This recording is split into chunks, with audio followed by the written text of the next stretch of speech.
Hello all you beautiful people, and welcome to today's video where we explore what leagues are in RuneScape, and more specifically everything we know about the previous leagues and what we know about the revamp of this league coming out on November 15th called Trailblazer Reloaded.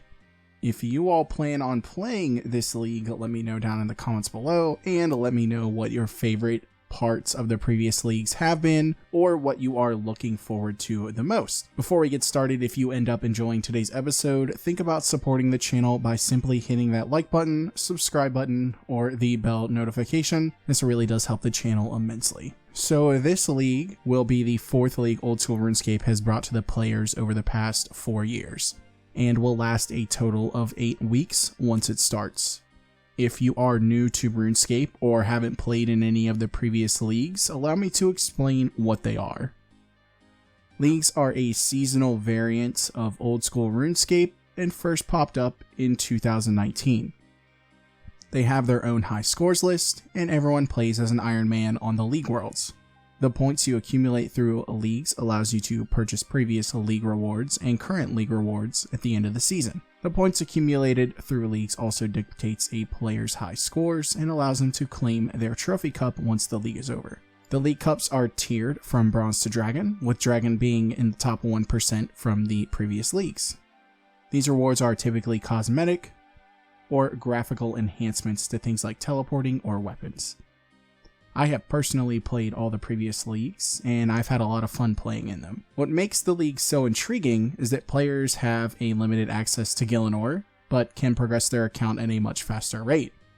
Experience rates are 5 times faster, and have been as high as 16 times faster than the base rate in the normal game.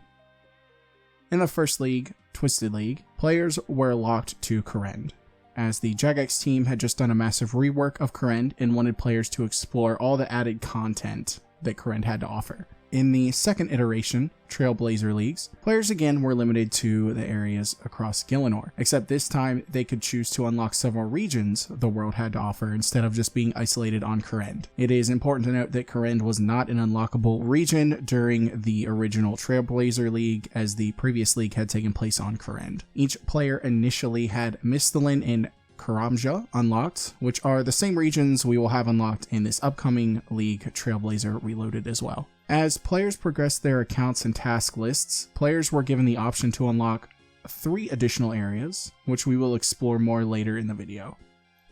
In the third league, Shattered Relics, which was the most previous league, players had access to the entire world, but were restricted to the skills and bosses they had access to at the beginning of their account. It was a unique take on leagues thus far, as the previous 2 had restricted the world locations instead of skills and bosses. Again, like the previous 2 leagues, account progression was locked to completing tasks in the Shattered Relics as well. For this upcoming league, the Trailblazer Reloaded League, we will again be locked to 2 parts of the world at the beginning of our accounts, Mistalin and Karajama. In this league, players will be allowed potential access to 8 additional areas outside of Mistalin and Karajama. The locked regions this league include Asgarnia, the Fremennik Province, Kandarin, Caridian Desert, Mauritania, Taranwin, the Wilderness, and Zaya. In addition to unlocking certain areas, the areas unlocked also have quests and some diary tasks automatically completed in their areas. Not all quests are completed, but a good number of quests are. In the previous Trailblazer League, when a player unlocked the Fremennik Provinces, players also completed Mount Daughter, Dragonslayer 2, and Horror from the Deep. Just like in the previous 3 leagues, account progression will be dictated by completing tasks throughout the season in the different regions players have unlocked. Some tasks have regions associated with them, and some are general tasks, but we will explore this later. For now, we will explore the different tiers of tasks. Tasks have a tier breakdown and are worth a certain number of points based off their difficulty. We will use the original Trailblazer tasks as examples of these, since these are the tasks most likely to be seen in the upcoming league. There are 6 different tiers of tasks: beginner, easy, medium, hard, elite, and master. Funnily enough, this also is the same classification for Clue Scrolls. The original Trailblazer League only had easy through master tier for tasks, which appears to be the case for this league as well, since no beginner tier tasks have been announced yet. Easy tasks for this season will be worth 10 points. Let's go ahead and look at some of the tasks that have been announced to us so far on the easy list. We won't go over all of them, but I'll post a screenshot if you want to pause to go over them yourself. Some of the tasks in the Misthalin area include using the cook's range for cooking, petting the stray dog in Varrock, pickpocketing a ham member, and milking a cow. Most easy tasks have no skill requirements or very low skill requirements. Out of all the ones that have been announced so far, the highest skill requirement is 15 thieving for an easy task. Medium tasks this league will be worth 40 points, and some of the ones that have been announced so far are to craft 50 cosmic runes, equipping mithril gloves, and completing a game of the volcanic mines on Fossil Island. The highest skill so far required to complete a medium task in the starting area is 50 mining. Hard tasks this league will be worth 80 points, and some of the hard tasks that have been announced so far include checking a grown mahogany tree, checking a grown magic tree in Lumbridge, and taking the advanced shortcut to the cosmic altar, which requires 66 agility. As you can see, the levels required for completing the tasks in the different tiers gradually increase to match the account's natural progression throughout leagues. Elite tasks in this league will be worth 200 points, and some of the tasks that have been announced so far include buying an ash-covered tome on Fossil Island and mining a runite fragment on Fossil Island, which requires 85 mining. Since elite tasks are worth so many points, they tend to have endgame stats associated with completing them. Currently, only a few master tasks have been announced, and master tasks this league will be worth 500 points. The tasks that have been released so far include reaching a base level of 95 in all skills, and reaching a total level of 2,277. Master tasks in the past have been obtaining items such as the Infernal Cape, completing the Infernal Cape in 75 minutes, completing the Fight Caves in 25 minutes, and turning in 1,000 agility tickets in one go at the Brimhaven agility course. Master tasks tend to be the very pinnacle of endgame content that RuneScape has to offer, which is why they are worth the most points. Tasks in this league will be broken down into separate areas, which was something I stated before, but there will also be universal tasks as well, such as obtaining a base 50s or reaching a total level of 1500. In the previous Trailblazer League, areas were not equal with their tasks available or the points available in those areas, which irritated those rushing the high scores. Some players saw the point and task discrepancy as a disadvantage for achieving the #1 spot on the high scores, and some players felt forced to unlock certain areas to achieve the #1 spot. For example, the Caridian Desert only had 77 tasks and 7,850 points associated with those tasks, whereas Mauritania had 73 tasks and was allotted 10,530 points associated with those tasks. Players who wanted to fight for the #1 spot felt like they had no choice but to unlock Mauritania, Kandarin, which had 10,050 points, and the Wilderness, which had 10,000 points, if they wanted to push for the #1 spot. It is currently unknown if this league will have an even point distribution among the unlockable areas. Each league in the past had different relics you could pick and choose from once you obtained a certain number of league points through completing tasks, just like unlocking new areas in the league. The relics have an active effect, but reaching that tier of relic has also had a passive effect associated with it as well. Outside of the Shattered Relics League, once you picked a relic, you were stuck with that relic for the rest of the league on that account. Shattered Relics were unique and allowed you to collect fragments to form and change your relics you had equipped at the bank. Based off the information given to us so far, we will most likely be picking relic again through our account's progression this league. We will be looking at the previous Trailblazer League and the relic choices, as this will give us a good idea as to what we might have available to us again this league. The previous Trailblazer League had 6 different tiers. Tier 1 was given to us at the very beginning of the account and gave every player unlimited run energy. Players could pick from Endless Harvest, a gathering relic dedicated to banking resources from harvesting automatically and providing an experience boost of 2x to fishing, woodcutting, and the mining skills. The second relic players could pick was called the Production Master, which would allow players to complete all production actions in one tick and still gain all the experience associated with completing all the actions had they been done separately. This worked on smelting ores, processing bars, fletching bows, cooking food, cleaning herbs, making potions, and crafting gems. The third relic available at this tier was the Skilling Prodigy. This gave players a permanent plus 12 boost to all non-combat skills, which allowed players to complete tasks at a much quicker rate if there was a level requirement. This relic also made it so that skills boosted above plus 12 would drain normally back down to a plus 12. And if a skill dropped below the plus 12 boost, they would eventually restore back to the plus 12 boost. I won't go over all the tiers like this, but we will go over the passive effect of all the relics so we can get an idea of what we might expect this league with passive effects from the relic tiers. The second tier required 500 points to unlock from tasks and changed the league multiplier base experience rate from 5x to 8x. In this tier, players were given some utility options such as being able to recall to the last place a player teleported from. Tier 3 required 2,000 points in league tasks and had a passive effect that boosted the drop rate of items from base to ×2. The relics in this tier were all combat related and enhanced range, magic, or melee. The fourth tier required 4,000 points and had the passive effect of increasing the league's experience rates from 8x to 12x. This tier allowed players to choose their Slayer task and boosted the superior spawn rate, or had all clues drop as scroll boxes and increased the chance of obtaining clues to a 1 in 20 chance.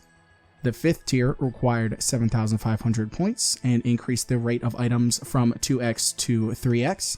Relics that could be chosen in this tier were buffs to experience rates, massively decreasing the farming cycle times required to grow crops, or auto cooking, burning, or smelting resources that were gathered. The sixth and final tier required 15,000 points and had the passive effect of increasing the experience rates from 12x to 16x. Relics in this tier were all combat related again, but were not limited to either melee, magic, or range. Now that we have an idea of what leagues are, let's look specifically at everything we know about this upcoming league, the Trailblazer Reloaded. We know that at the beginning, base rates will be 5x the normal speed and drop rates will be increased as well, which is one of the main reasons why people play in the league. It makes progressing an account much faster, and to be honest is a lot of fun for the community. It makes for some great content on YouTube and Twitch. We also know we will have access to unlimited run energy, which makes sense since the leagues are all about the fast-paced exploration of the world. It's currently been announced that we will have a new relic to pick from, a relic called the Trickster Relic. This relic is supposed to significantly enhance thieving, agility, hunter, and fire making.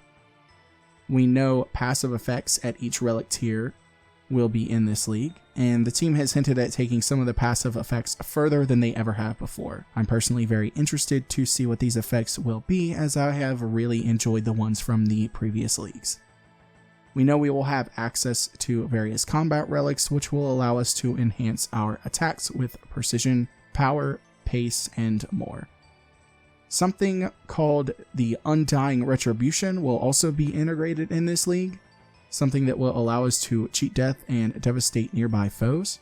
And one of the most recent announcements will be something called the Globetrotter, which will be a single piece of jewelry that is supposed to allow a player to teleport anywhere according to the dev breakdown. We've also been allotted some nice QOL updates already. Thanks to Mod Husky, players will now be able to resize the task menu and can still access the menu even while scaling.